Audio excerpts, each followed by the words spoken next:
crise, por isso a questão do vermelho. E depois dou-vos aqui uma ideia de como é que estes setores estão a evoluir ou não para um novo paradigma, precisando ter sempre uns de ser estruturados e outros já estão numa fase bastante adiantada. Não há dúvida nenhuma, do ponto de vista da oferta da museologia, dos museus em geral, segundo a definição do Conselho de Museus, Portugal é hoje um dos países mais avançados da Europa, como os números acabaram, ou pelo menos era, o que será no futuro, com o processo que tem havido nos últimos anos, deixa-nos muitíssimo tranquilo. E é tudo. Muito obrigado por isso.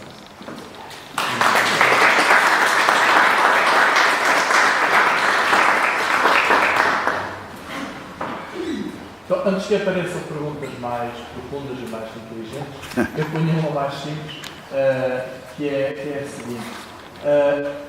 Tudo isto entra dentro da economia dos serviços, nos países como o nosso,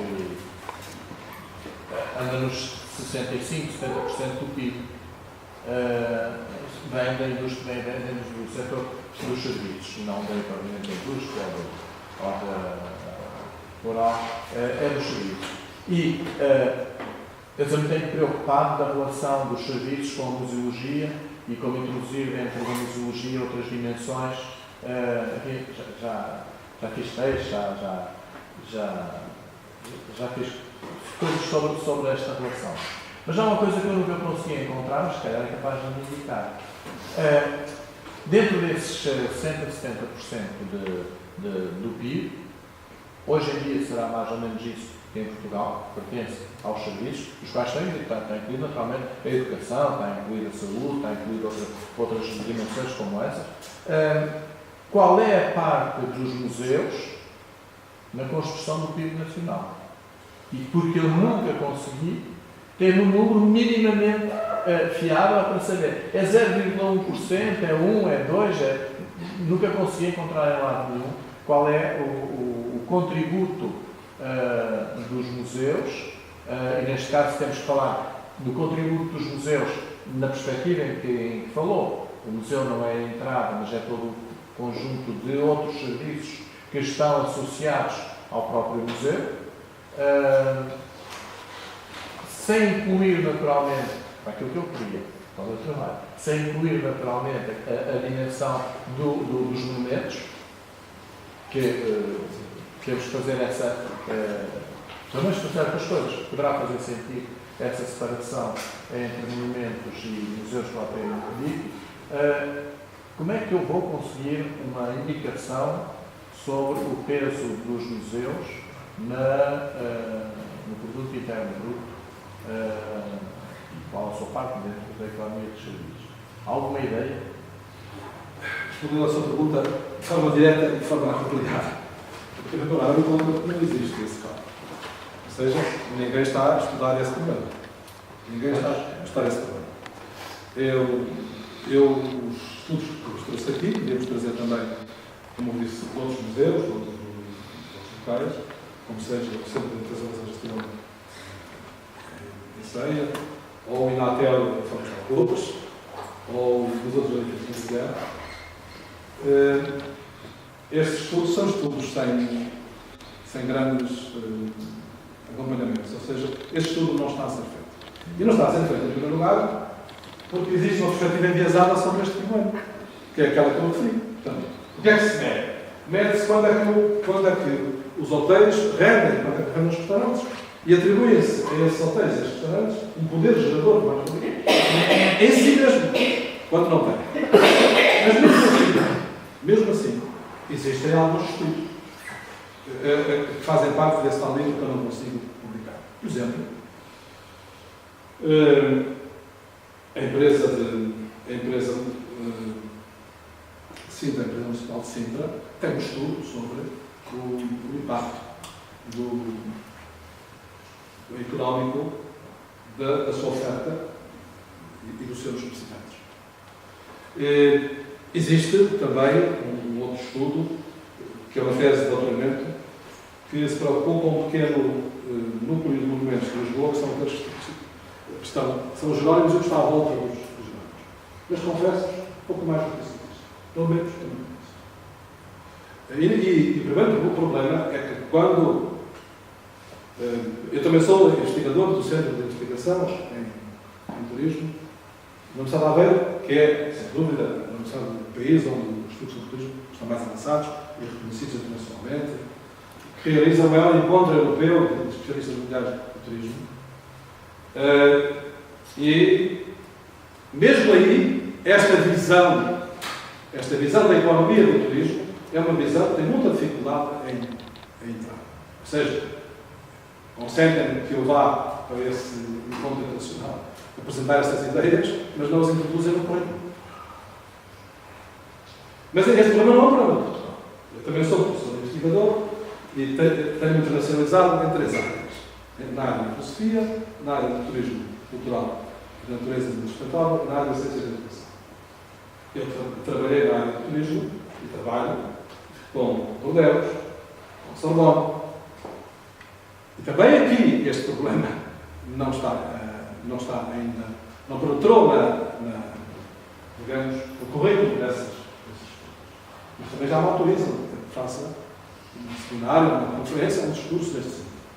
Portanto, aliás, há uma tese, que é a tese de que o turismo nunca será uma área científica autónoma. Viverá sempre de subsídios de outras. E essa resistência a considerar os problemas deste ponto de vista científico faz com que tudo seja admissível.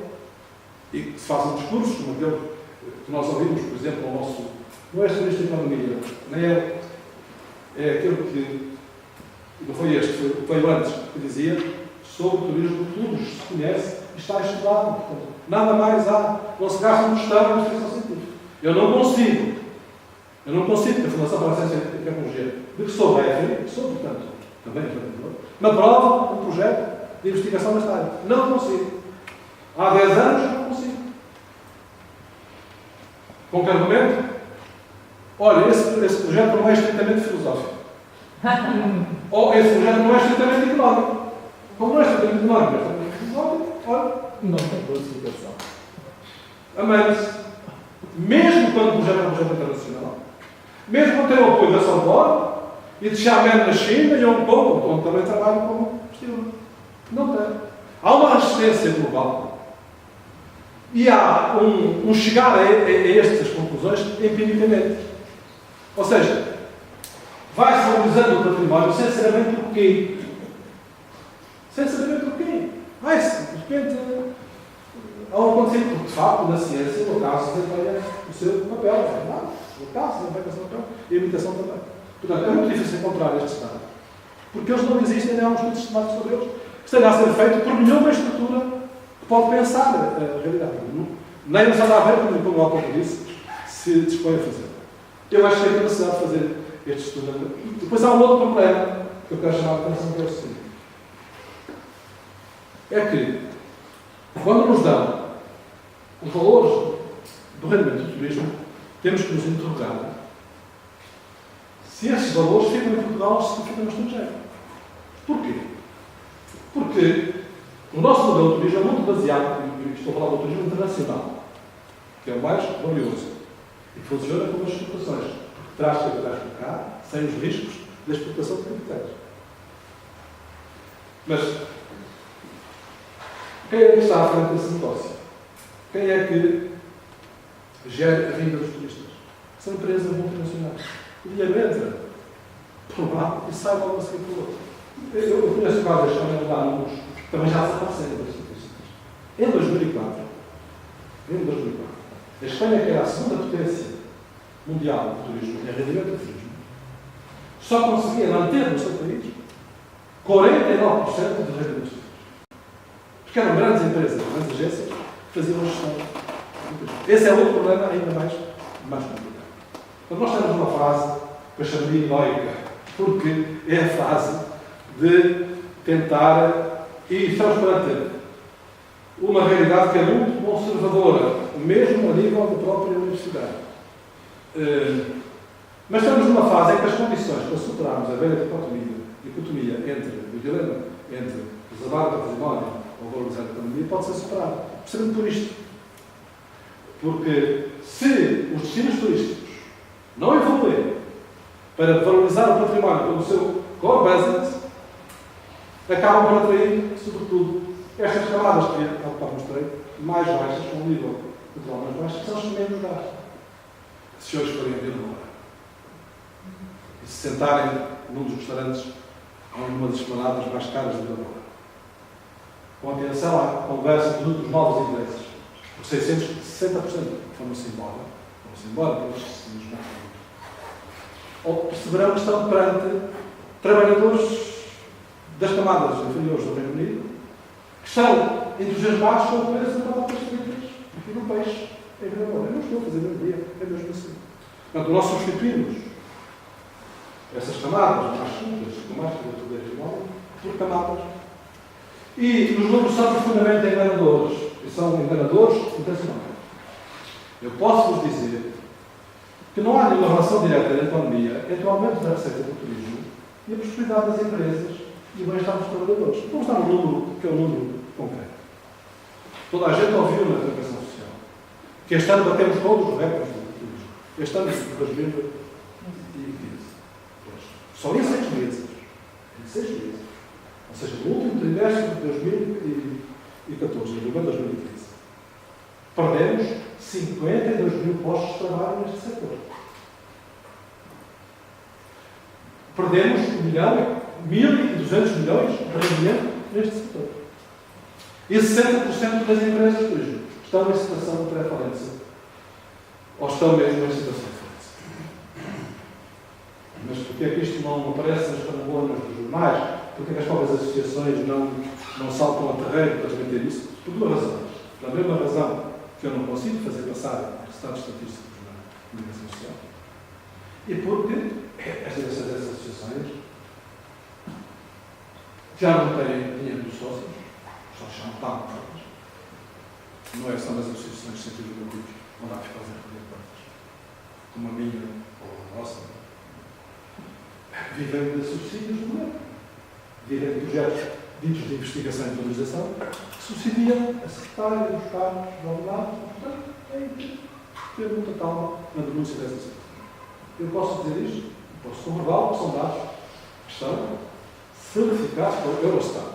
Se procurarem as estatísticas do Eurostat, saberão que 60% das empresas de turismo estão totalmente descapitalizadas. Portanto, ninguém está a medir o valor do património, pelo contrário. Quando medem as entradas, mais a biblioteca, mais o valor do restaurante e o lugar do auditório. É o que medem.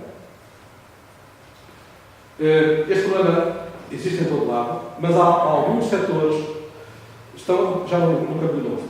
O Palácio de Versalhes, em Paris, e podem encontrar essa informação na internet, já faz um estudo sistemático do impacto que tem a sua atividade nas cadeias de valor da economia e na sua própria gestão. E consegue uma coisa notável, que é pagar-se a si próprio completamente. Passado pelo Palácio de Versalhes, consegue gerar rendimentos suficientes para se pagar a si próprio. Como uma empresa de Sintra, uma empresa municipal. Mas isso são casos excepcionais. Isto é uma armadilha que nós temos que fugir. Porque o valor que geramos no património, isto é um caso excepcional, só possível em condições excepcionais. O valor que geramos está aqui, nas cadeias, está nos alojamentos, está na restauração, está nos transportes, está na animação, está no agenciamento. Aí é que está o valor que nós geramos.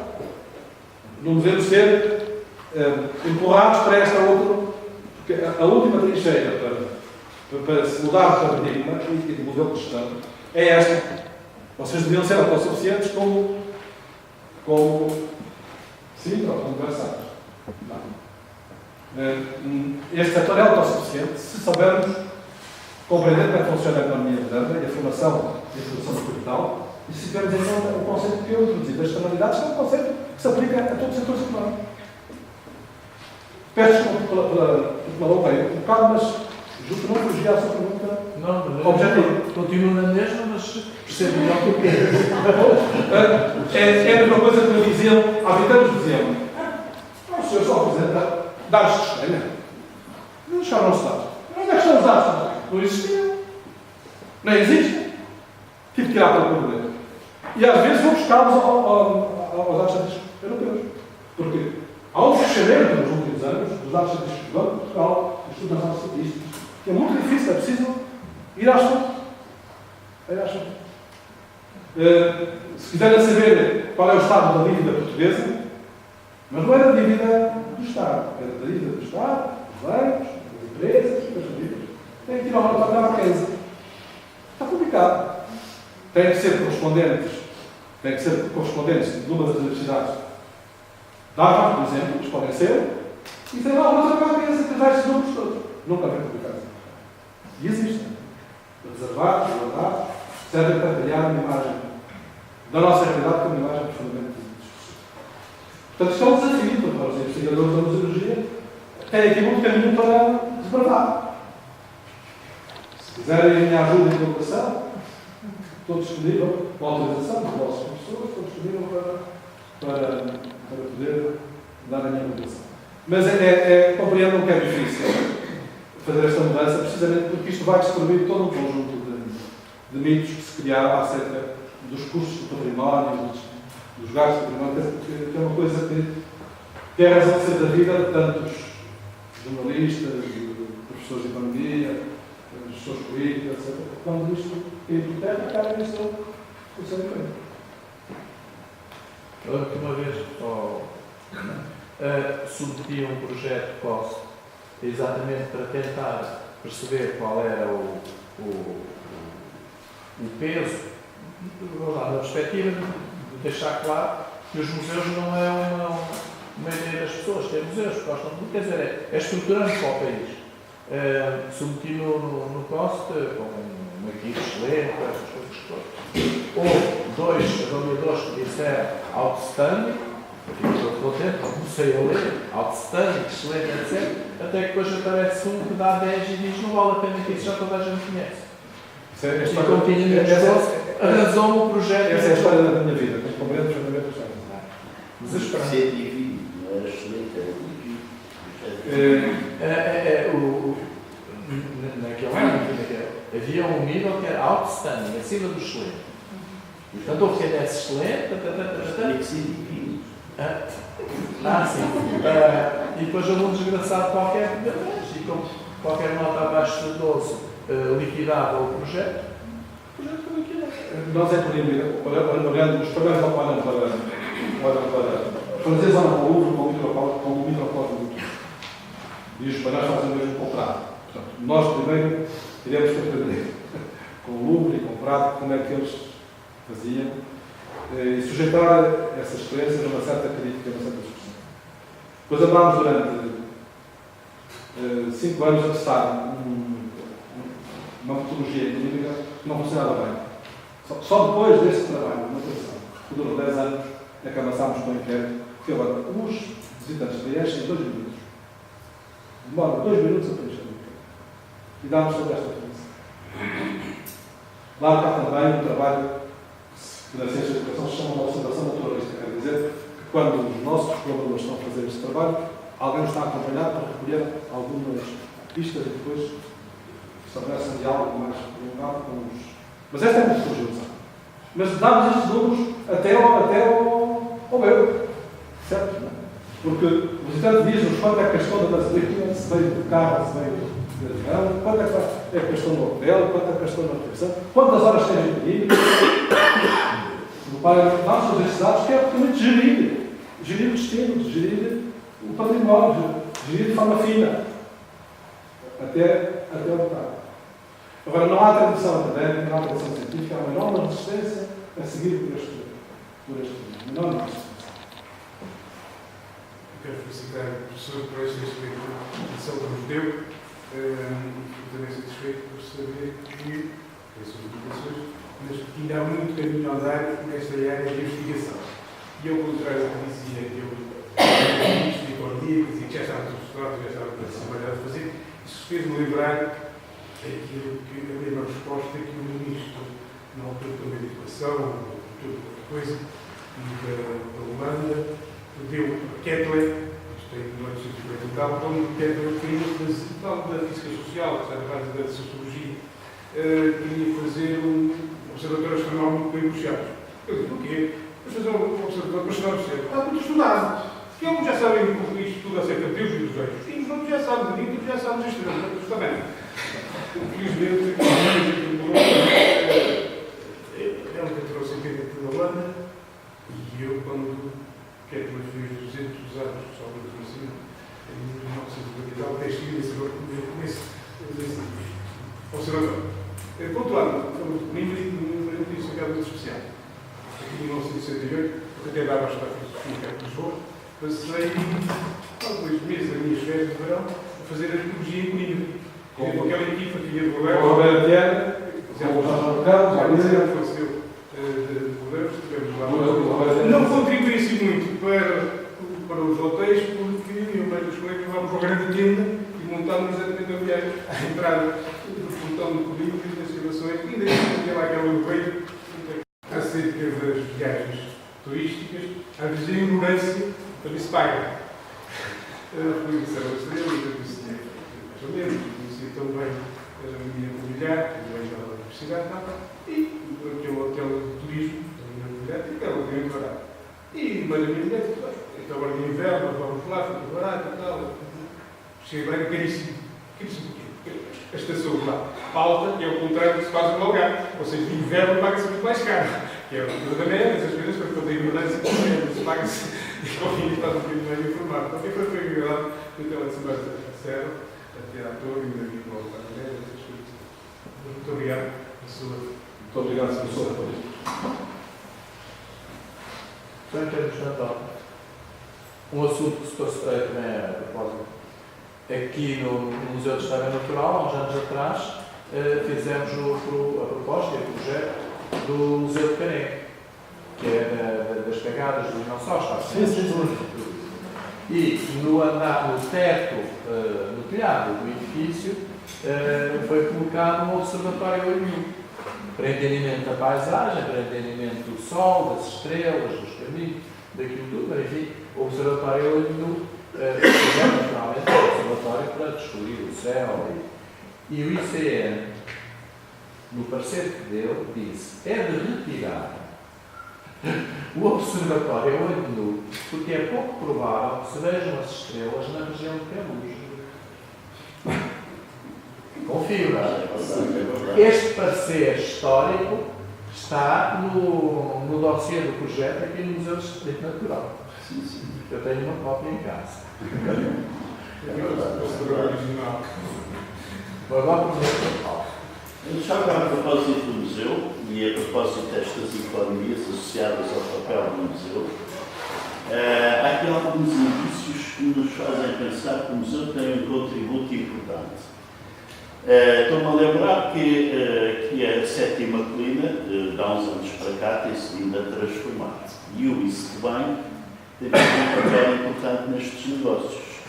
E tendo em conta a atenção que o East Bank tem a esta casa, e as propostas que de vez em quando vão chegando, dá para perceber que, de alguma maneira, o Museu de História Natural aqui valoriza a área envolvente e provavelmente vender uma casa que está perto do museu é capaz de ser um fator de valorização dessa casa. Se calhar no futuro vem à anedota também a casa próxima, vende-se casa próxima do monumento, ou vende-se casa próxima do museu, e depois o anúncio a seguir é vende-se museu. Mas, recentemente, os inis das habitações que têm confrontação com o Jardim do Campo foram todas agravadas. E a receita desse agravamento é distribuída pelo próprio museu e é distribuída pela Câmara. Não sei exatamente as percentagens, tu sabes, não? Mas há. E, portanto, eu creio que chegar a esta medida, contas terão sido feitas. Não vi que houvesse aí grande movimento contrário a esta iniciativa, mas ela foi assinada aqui há uns 3 anos. E eu creio que isto há aqui uma relação e reconhecimento e um valor económico associado à presença desta casa e à sua visitação e utilização. Isso vá. Onde é que não sei se o isso bem não terá algumas informações que podem ser precisas para. Eles aqui fazem volta e meia, estão a fazer propostas. Sobre estas questões, só algumas ideias soltas sobre a economia do património e a economia do turismo e as interseções das duas coisas. Não tenho dúvidas, porque os números são aquilo que existem. O meu trabalho tem a ver com a clínica do Castelo de São Jorge, no âmbito da museologia. E é óbvio que naquele território a importância que o património tem do ponto de vista turístico, além da importância daquele património nos patrimónios em Lisboa, é óbvio, vocês têm números, especificantes, etc. Agora, o que são alterações recentes a isto, que têm a ver com os highlights colocados no turismo relativamente à cidade de Lisboa, é que são questões que nos afastam, penso eu, daquilo que é o património daquela zona e os patrimónios em Lisboa. Portanto, a maior parte dos turistas e das novas unidades hoteleiras que surgem, e no caso da Baixa, surgida nos últimos 4 anos, 360 unidades hoteleiras e estarão muitas mais para acontecer, são unidades hoteleiras na sua maioria. Parece que estes números aqui já não são claros, de capital não português, com pouca repercussão ao nível do mercado de trabalho, efetivamente, pela natureza, pela forma como é organizado, pela forma como é vendido, com toda a corrente acontece, e especificamente relativamente às unidades hoteleiras. E um outro fenómeno, o alojamento local, especificamente, na zona da colina, o que tem significado, a par da lei das rendas, que tem, quer ao nível do comércio e da habitação, consequências profundíssimas nesta área, tem conduzido a que o turista que se vê e que vem para esta cidade, e particularmente nesta zona, é o turista da animação, uma animação com características difusas e particularmente da noite e boémia, não tem a ver com aquilo que nós eventualmente consideraríamos os valores patrimoniais existentes, em particular os modos de vida e a população, e tudo que decorre do uso do espaço da população que reside nestas zonas, mas tem a ver sim com algo que tanto podia, do ponto de vista da animação, fora algumas exceções, tanto podia estar aqui como estar em Singapura.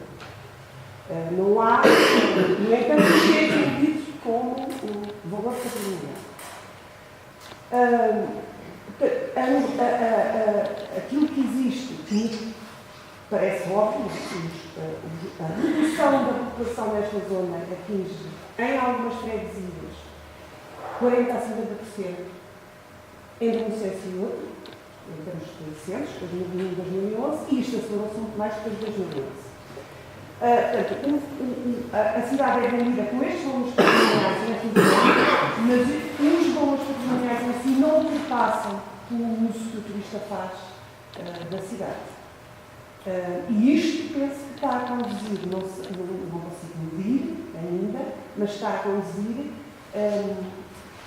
reações das pessoas muito legitimamente contra o turismo e, na prática, no que nada, mesmo nas unidades de restauração, nada daquilo é para elas. E não há comércio de proximidade. O conjunto da panóplia de serviços de proximidade que existiam desapareceram, mas desapareceram assim arrasadoramente. De repente, sei lá, a Mouraria inteira, subindo até ao castelo sobre o lado da Mouraria, não há uma única unidade comercial de comércio de proximidade, a não ser a loja dos imigrantes, que era um pouco tudo. Desde a bugiganga para o turista, até à farinha e ao açúcar e à água, aquilo que é as coisas de emergência. Portanto, esta unidade da economia que tem a ver com o processo de gentrificação da cidade, claramente, e com o afastamento de vastas camadas de pessoas do centro da cidade. E isto introduz necessariamente relações, parece-me, diferentes com o próprio património daqueles que ainda estão. Portanto, isto são as coisinhas só para... Mas a mesma coisa também é património. Mas eu gostava de pegar nesse problema para falar uma questão que não mudei. Porque este fenómeno não é um fenómeno apenas da cidade. Os dois projetos de referência da região de Portugal são as aldeias históricas e as aldeias de xisto. Qual é a realidade dessas aldeias em relação ao património e em relação ao turismo e ao vendimento do turismo? As aldeias históricas foram fortemente subsidiadas para serem alindadas, portanto, embelezando o património vernáculo, limpando as aldeias, mas retirando, à partida, qualquer vestígio da vida que as fez nascer. São aldeias rurais que viviam da agricultura e do gado. Gado grosso, gado fino. Foram fortemente subsidiados os proprietários das casas que quiseram reconstruí-las de acordo com os planos feitos pelos arquitetos e pelos paisagistas. Quem é que vive nessas aldeias históricas? Empresários da Bandeira Grande, pessoas universitárias de Coimbra, empresários do Porto. Se quiser dedicar uma turismo e alugar, comprar uma casa, custa uma fortuna. Turismo é espaço rural, ter uma casa, custa uma fortuna. Algumas dessas aldeias já só têm 10, 15. Gondramares, página de capa do projeto das aldeias de xisto. 500 pessoas a animar a aldeia. Aniversário do colega dele. É o aniversário do colega dele, exatamente. Uma vez por ano, juntam os 500 amigos e colegas que têm por todo o país. Só vai uma vez, Gondramares. O que é que fazem? Portanto, há um impacto profundamente positivo que leva ao herdamento dos centros urbanos e dos núcleos rurais. Herdamento, porque o homem desaparece da paisagem urbana. Uma estatística que eu vi há uns anos sobre o Rossio, havia 2 pessoas a viver no Rossio. 2. No nosso Rossio. 2. Já digo. Por outro lado, como não há planeamento, nem há informação de base científica e técnica, mesmo no fenómeno económico, apareceram 300 hotéis naquela zona. Quantos vão sobreviver? Sabem que neste momento, porque existe um problema que se chama as zonas sobreexploradas.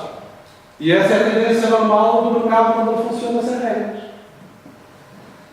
Aconteceu primeiro na Grécia.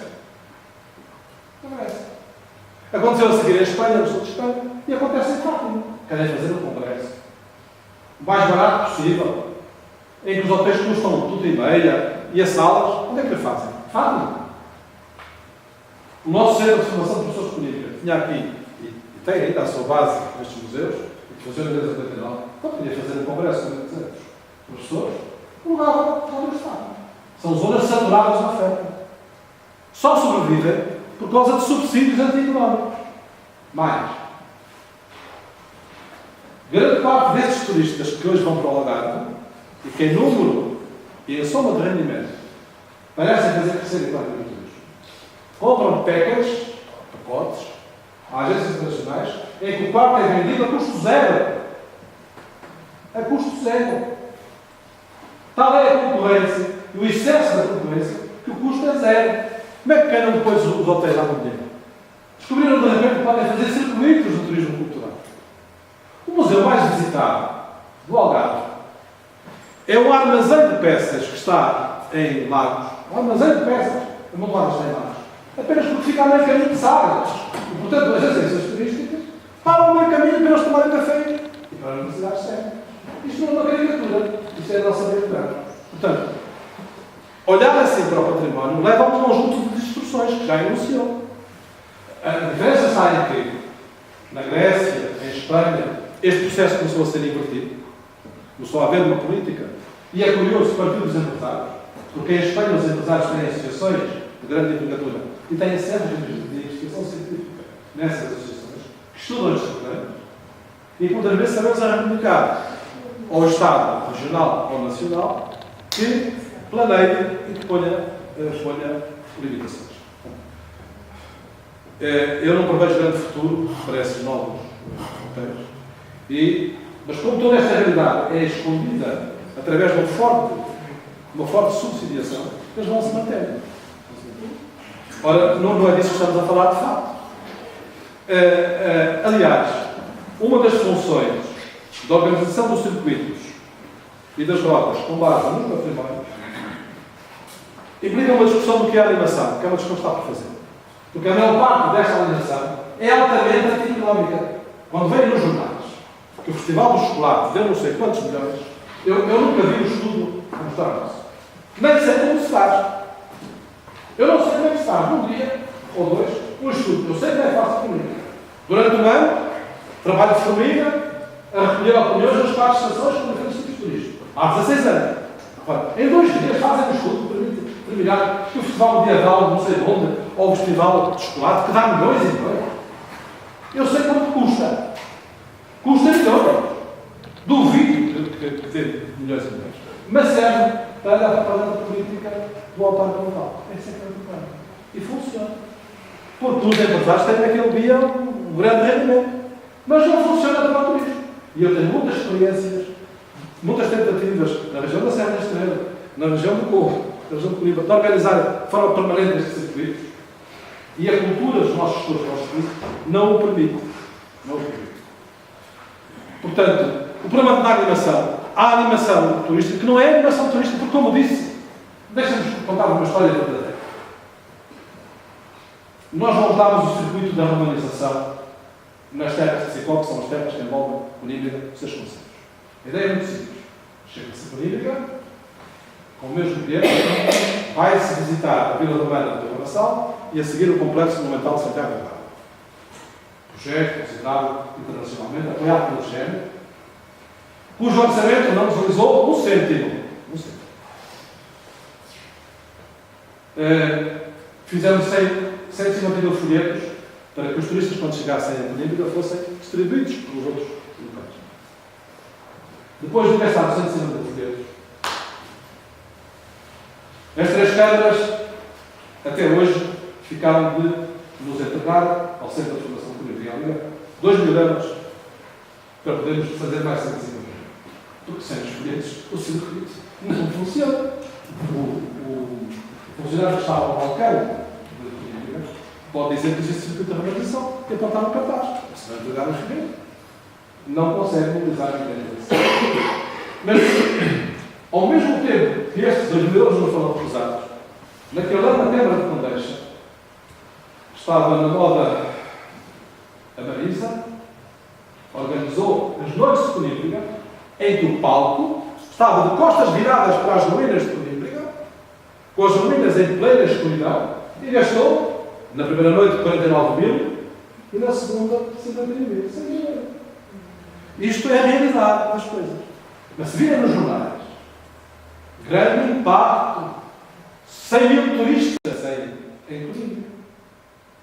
Conímbega na escuridão, com o palco de costas viradas para Conímbega. Esta é a realidade. A realidade ainda é. Por isso é que eu digo, estamos numa fase heroica em que estas coisas dificilmente se podem mudar e que ainda não estão mudadas. Não estão mudadas. Mas enquanto não se destruírem depois estas ideias vão fazendo o seu caminho. Vão fazendo o seu caminho. Vai ficando a ideia de que estes festivais que trazem grandes benefícios económicos, sem que haja nada para os sustentar. E eu que já me tive nessas aventuras, já fiz isso, sei quanto é que custa organizar e sei quanto é que rende. Eu sei que é outra coisa, mas é preciso discutir o problema, quer da animação turística, porque isso não é animação do turismo cultural. O teatro clássico que eu faço em Conímbega há 16 anos está de acordo com o espírito do lugar em Corímbega e também aqui em Lisboa, quando vem aqui em Lisboa, a São Miguel da Corímbega. Está de acordo. Agora, o Festival do Rock em Corímbega. Qual é a lógica do Festival do Rock em Corímbega? Quem vai a esse Festival do Rock? Tanto faz que seja Corímbega como seja a Praia do Meco ou outro lado qualquer. Quer lá saber? Agora, o Festival de Corímbega não. Os atores podem ser das ruínas de Corímbega. Nas casas, e as histórias dramáticas ou trágicas ou as comédias têm a ver com essa cosmovisão da época. E são ao mesmo tempo atuais. Ostentação, amor ao dinheiro, refugiados, paz ao erro. Isso faz parte da animação. O resto não é animação. Aliás, gasta-se uma fortuna nessas coisas quando não é necessário, mas não, porque se pode fazer o mesmo com outro tipo de animação que tem outro nível cultural. Pois há uma coisa que se diz que é um verdadeiro mito, porque é isso que o público quer. E é o público que quer. A televisão vende isto, mas é o público que quer, mas não. O que a economia diz é o contrário. Diz que a produção da mercadoria cria a necessidade de a consumir. Ou seja, se eu habituar as crianças a ouvir ópera, elas vão se calculando quando percebem. Estamos a falar se as habituar a ver uma espécie de folclore que já é apenas uma caricatura, porventura continuam a ir. Fizemos essa experiência no Congo. Quando foi da feitura deste roteiro e da defesa das gravuras, mas das gravuras do património global do Congo. Levámos a ópera ao Congo. Um espetáculo livre. Primeiro problema. Não havia em toda a região do Congo piano de pau. Os cantores livres não podiam cantar, não tinham cantar. Tivemos que alugar o tiro para levar o piano. Mas, na praça de Foscoa, na primeira noite em que essa obra atuou, uma folha A4 que explicava o que era o Barbeiro de Sevilha, explicava o que era o Viver, tiveram centenas de pessoas. No dia seguinte foi na mesma, no São Paulo da Venda, onde há uma grande anfiteatro na Avenida de pessoas.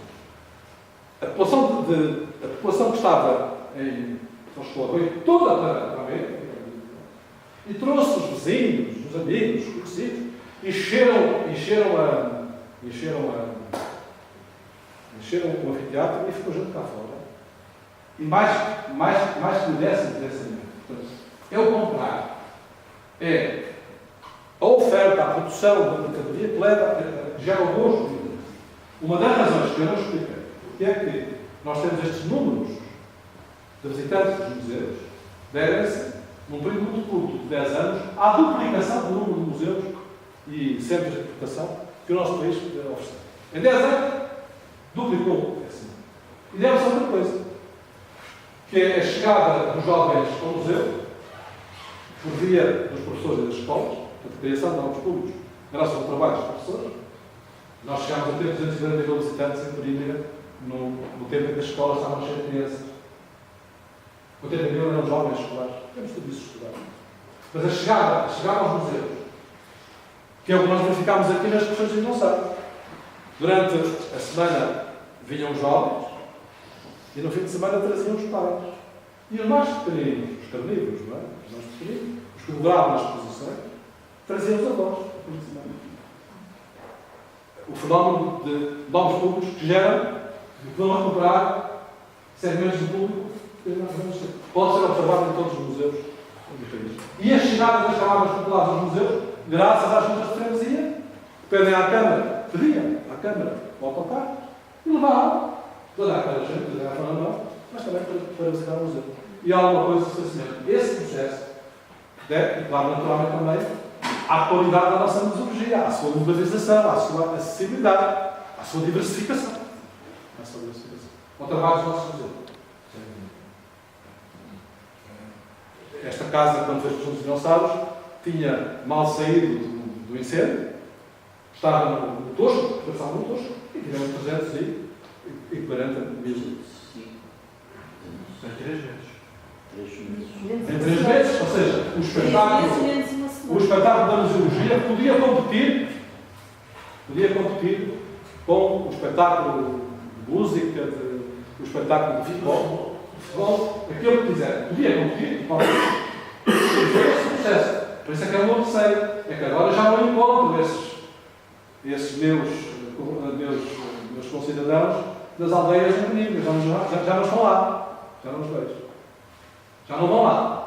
A câmara já não interessa lá para cá. Aqui também não. Então as crianças para as escolas não. E os jovens já não levantam o miúdo. Já só temos 20 mil jovens escolares. Já não são 80 mil. Mas temos 25 mil jovens que não são escolares. Porque os gerámos e criámos nos anos 80. E porque criámos um centro de formação de professores. Que trabalhou aqui, e ainda trabalha. Que desde 89, formou os professores para fazer verdadeiras visitas de estudo aos museus. Eu fazia parte do processo de avaliação, saem aos museus para substituir. Fazer um projeto de levar o museu para investigação ou até às vezes fazer investigação. Nós chegámos a 240 mil visitantes nos anos 80. Desses 240 mil visitantes, 45 mil vieram com os nossos professores de informação. Portanto, vieram o professor. Nós chamamos aos professores os principais agentes informais do turismo cultural dos maranhenses. Agentes informais. Porquê? Trazem a sua todos, trazem os seus amigos e trazem a sua família. Não há outro grupo social que tenha um papel sinérgico tão importante como têm os professores.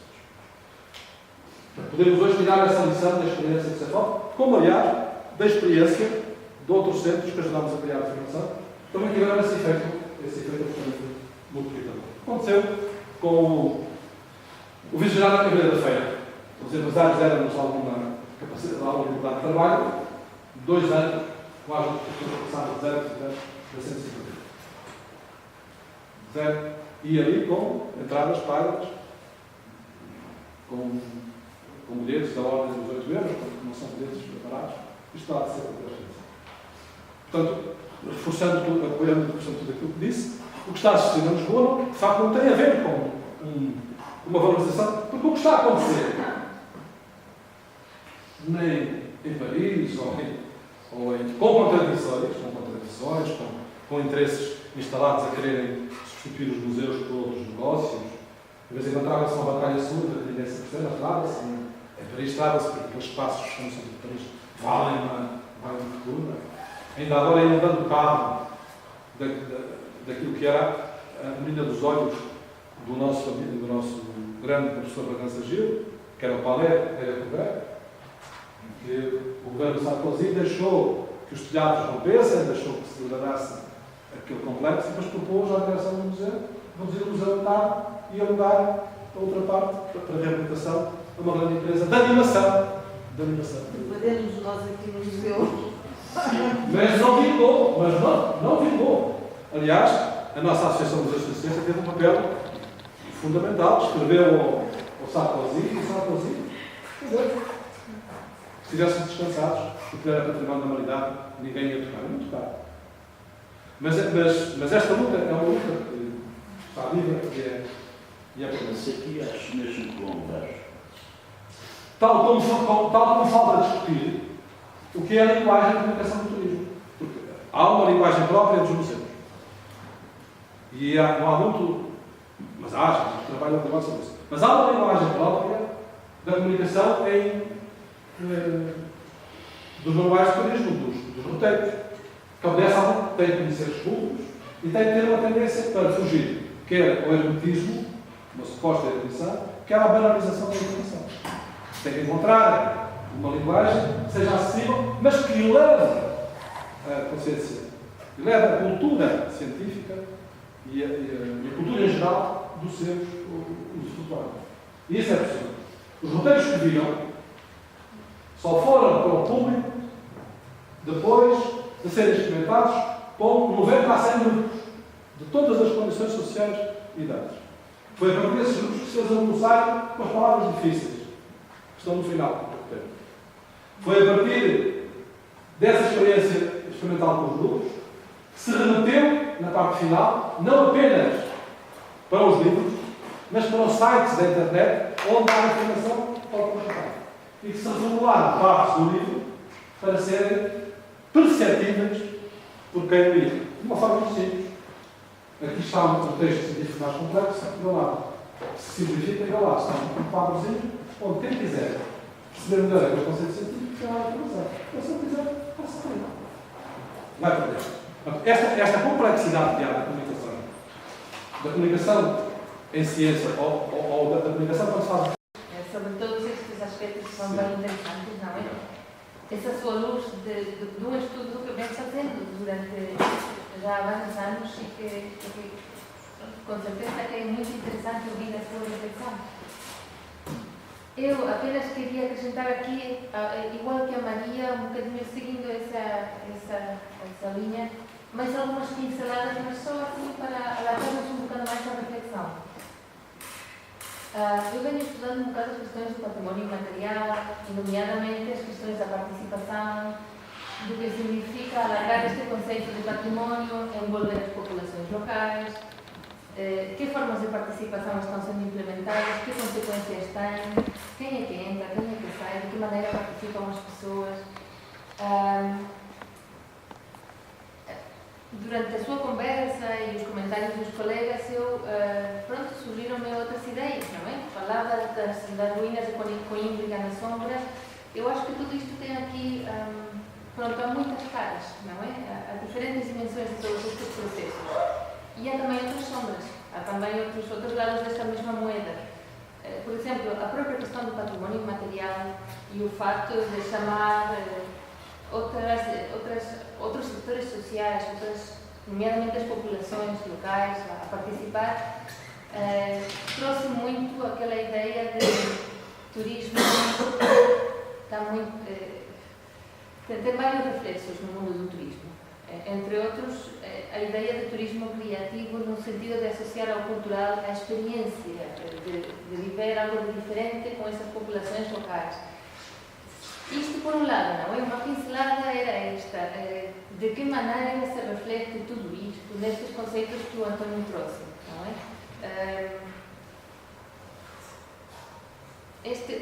Fala ali de celebrações, todas estas questões do reconhecimento da dimensão imaterial do património e destes novos processos de patrimonialização que podem ser extraordinariamente perversos, porque são extraordinariamente excludentes e cheios de interesses, ou podem ser bem conduzidos, ser inclusivos e trazer vários tipos de benefícios ou de mudanças e de boas transformações. Como é que estão sendo trabalhados, como é que entram neste tipo de estudos?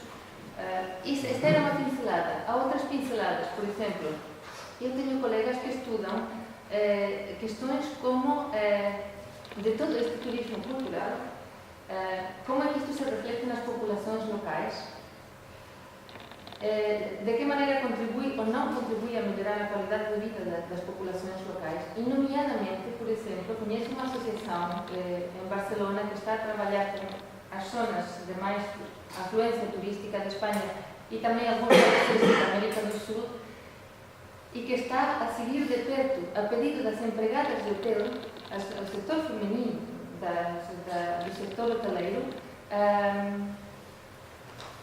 está a seguir de perto situações como o número de baixas que há entre este tipo de empregadas, o tipo de doenças que elas vêm sofrendo ao nível dos ossos, doenças crónicas, que neste setor profissional se vêm multiplicadas por 5 e por 10, e são crónicas, nos pulsos, nas pernas, na coluna. Então, tudo isto são também outras leituras deste turismo, que por vezes têm estas dimensões ultra perversas, que não estão estudadas, só estão começando a ser estudadas agora, e que, são pinceladas, não é? Ou seja, todo este turismo, que tipo de reflexos tem, quais não tem, quais estão ainda muito mais no escuro e estão a trazer outras situações, não é? Estas questões da participação me parecem muito importantes, porque há muitas maneiras de participar. Há esta da doença crónica, não é? Mas também há maneira de envolver-se através do processo de patrimonialização, de uma manifestação imaterial e de alguma maneira esbater poderes, transferir poderes, colocar a população local num lugar muito mais digno, ajudar a desenvolver novos empregos em condições dignas. Portanto, há muitas maneiras de fazer isso, não é? Há muitas maneiras. O professor Mário também queria fazer, é na sequência. Sim, porque assim acho que bom, inicialmente dar os parabéns ao professor Antônio pela excelente exposição, ao mesmo tempo bastante instigante, né? E eu fiquei pensando, não sei se existem dados sobre isso, né? Mas sobre a economia do patrimônio, uma linha semelhante à que o professor Mário Coutinho interrogou, se existem dados referentes à empregabilidade no campo do patrimônio, né? Quer dizer, quais são os dados referentes aos empregados, que tipo de profissional, em termos quantitativos, que tipo de... quais são esses profissionais, como estão, o que isso significa em termos de movimentação da economia. Seria uma pincelada, uma questão. Mas uma outra, eu fiquei também interessado em saber se o professor tem dados sobre isso, informações. No Brasil se fala muito frequentemente na preparação do receptivo de museus e de patrimônio para turismo, etc. Né? Mas se fala muito pouco, quer dizer, se fala até na educação dos profissionais para a recepção dos turistas, mas se fala muito pouco na educação dos turistas. Né? Eu fico sempre pensando que assim, há que haver algum esforço, em alguma instância, que eu não sei qual é, como preparar melhor os turistas, muitas vezes, chegando em cidades, ou numa favela no Rio de Janeiro, que há um turismo de favela muito forte, né? Não tem respeito com as crianças, fotografam crianças de tudo que é jeito, e isso muitas vezes gera tensões. Né? Então eu fico pensando em que instância se poderia contribuir para isso. E por fim, professor, era saber se tem alguma, quer dizer, se nos dados que o senhor dispõe, se tem alguma informação sobre o que no Brasil nós estamos chamando, não sei se aqui em Portugal, né, de modo mais amplo na Europa, se trabalha com essa expressão, mas nós falamos em turismo social. Né? Da mesma forma que se fala em museologia social, se fala em turismo social, que é um turismo de base solidária. Né? Muitos jovens estão praticando esse turismo social. É claro que ele, em termos quantitativos, em termos financeiros, movimenta menos recursos, mas não deixa de ter uma importância à medida que, em escala, ele vai se ampliando muito. Né? Então, nesse momento, eu tenho um filho viajando em turismo social, vai para a casa de um, para a casa de outro, e fica se movimentando nessas bases. Né? Então, seriam esses dois pontos. Como devem compreender, essas questões são questões vencedoras de uma discussão nova. Mas eu vou procurar, e também houve na minha comunicação um esforço de economia do que poderia dizer em máximo de 3 minutos, como pediu o César. Mas respondendo a algumas coisas é mais fácil de responder. Sim, nós temos dados estatísticos sobre, quer nos museus, quer nos monumentos, quer nas galerias, quantos postos de trabalho estão criados, e também sobre as suas condições económicas e sociais, e também sobre os problemas que estão aqui colocados das doenças A questão da participação, onde entram e saem as Mas, populações locais, sim, que é lugar que estão mas aí já vou, portanto, mas sobre isso existe. E sobre isso devo dizer o seguinte. No nosso país, e esta sensação é diferenciada no nosso país, nós temos áreas de carência absoluta em termos profissionais. Vou dar só um exemplo. O Plano Nacional de Turismo em Portugal inclui um segmento que se chama Turismo da Natureza. Não há nenhuma escola, nem profissional, nem média, nem superior, que forme guias de turismo da natureza. A profissão de guia foi desregulamentada. Quer dizer que hoje qualquer bicho carente pode ser guia. E eu, durante 10 anos, tentei introduzir nas escolas de doutoria o curso de guia regional. E nas escolas superiores, o curso de guia de turismo ambiental, para responder ao turismo da natureza, ao turismo cultural. Sofri todos os backlogs e não consegui nada. Depois, as questões que aqui foram levantadas sobre as condições de trabalho, a integração das populações. O setor mais subdesenvolvido do turismo é o setor relacionado com a chamada ética do turismo. Existe um código de ética que foi aprovado 28 anos depois da primeira conferência de Estocolmo, que levantou as questões da crise ambiental e do seu impacto sobre a natureza em geral e sobre o homem integrado na natureza, e foram precisos 28 anos para a Organização Mundial do Turismo finalmente aprovar-se um código de ética, com uma característica absolutamente excepcional. É um código de recomendações. Quer dizer, quem quiser faz, quem não quiser não faz. Eu tenho um trabalho que é de crítica a esse código de ética, apontando exatamente as suas insuficiências e a necessidade de o reelaborar e de o aplicar.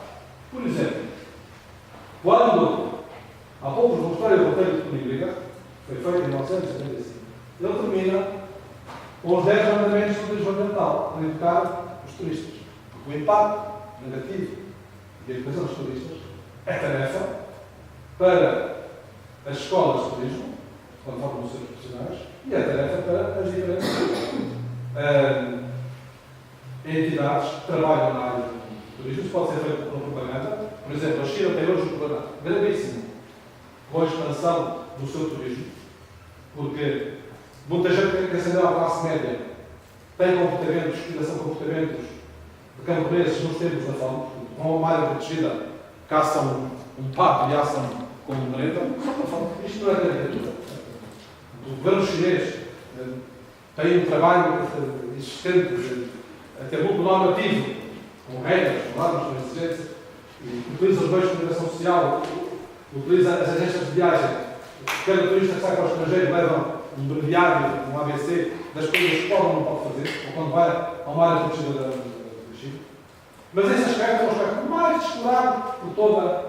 Porque há uma outra teoria sobre o futuro do turismo, que diz que o que prevalece hoje vai acontecer são as tendências egoístas. Ou seja, quem é o turista deve ser dada toda a liberdade para fazer o que quiser.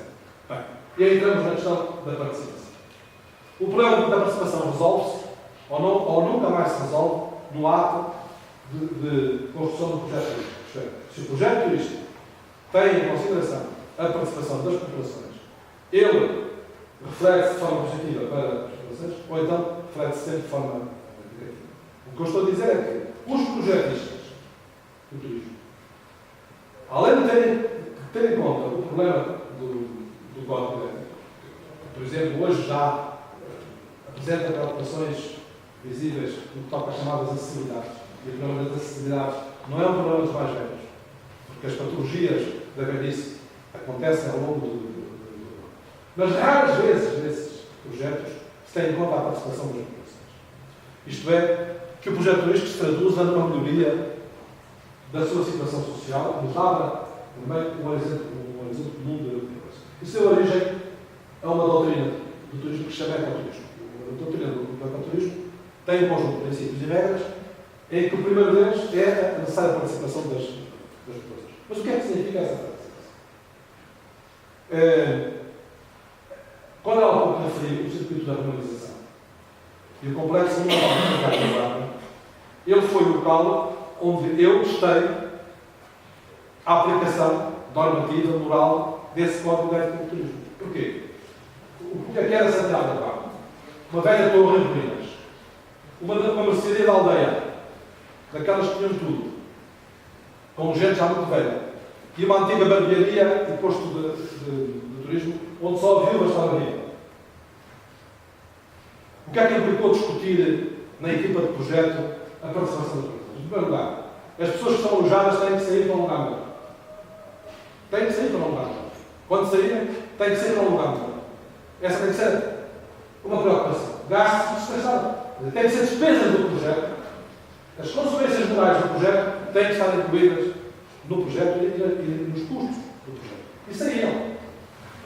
Foram realojados em condições mais favoráveis. E depois, como é que vão participar? Qual foi a primeira tendência? Quando se reorganizou o espaço da torre do antigo solar dos caminhos de Santiago, se descobriu mais tarde, e que tinha uma Vila Romana na base. Reparem bem, temos aí Vila Romana na base, Solares Caminhos de Santiago e Torre Medieval. Qual foi a primeira reação? Toda a gente da aldeia queria ter um espaço. O padre queria ter lá um pequeno negócio dos arreos, claro. Os artesãos queriam ter a sua oficinazinha. Como é que se resolveu?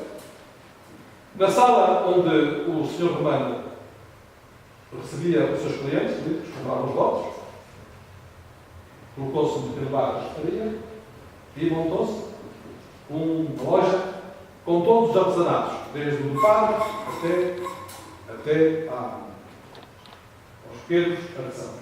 Portanto, não tinha necessidade de estar a investir o seu trabalho, o seu esforço na organização da venda. E fez outra coisa, que foi projetar essa venda para a venda eletrónica. Isto é, dar a possibilidade dos produtos serem.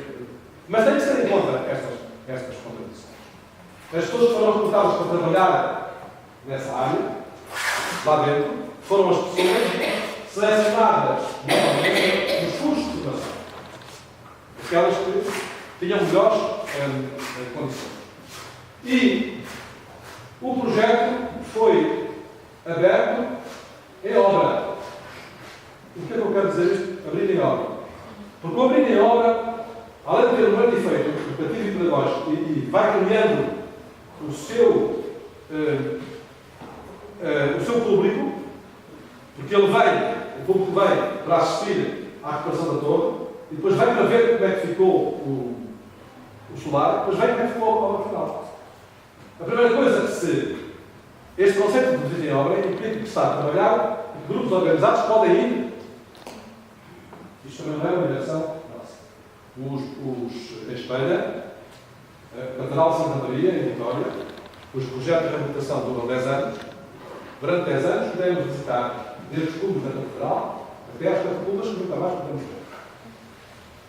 Mas, deste modo, a primeira coisa que se procurou recuperar foi a torre.